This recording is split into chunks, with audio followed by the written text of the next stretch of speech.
يا ترى ايه افضل هدية ممكن تجيبيها لرجل برج الاسد علشان تكسبي قلبه؟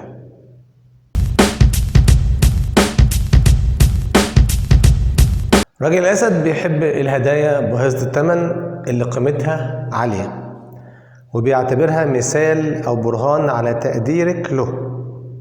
يعني لما تجيبي له حاجة قيمتها عالية ده معناه انك بتقدري جدا، ولو حاجة طبعا قيمتها قليلة يبقى ما بتقدرهوش. ركزي قوي على المشغولات الذهبية، بيعشق الذهب، ملك بقى. لو جبت له حاجة ذهب هتعجبه جدا وهتلمس قلبه.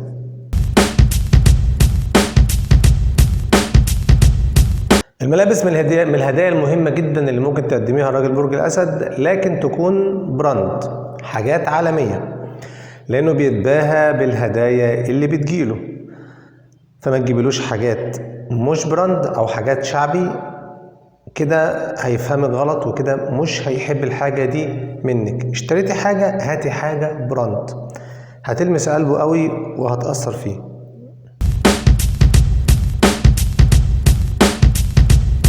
راجل برج الأسد بيحب الساعات الذهبية والأحذية البنية والنظارات السوداء.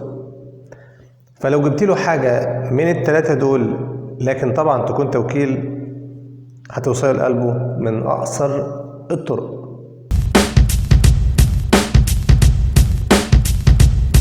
ولأنه عاشق للموسيقى والغناء، فممكن تذكرة لمطربه المفضل أو حفلة موسيقية للعازف اللي بيفضله. المهم إنك تدخليه في الأجواء الفنية الموسيقية اللي هو بيحبها. لو عيد ميلاده قرب، ممكن تعملي له حفلة عيد ميلاده في مكان عام، مكان راقي وجميل، مكان يكون هو بيحبه. هو بيتباهى جدا بالنقطة دي تحديدا، انك احتفلتي بعيد ميلاده في مكان بره مش في البيت. في نهاية الفيديو مش تعمل لايك وسبسكرايب وتفعل الجرس، ونشير الفيديو لأكبر عدد من أصحابنا علشان تعم الفايدة. والسلام عليكم ورحمة الله وبركاته.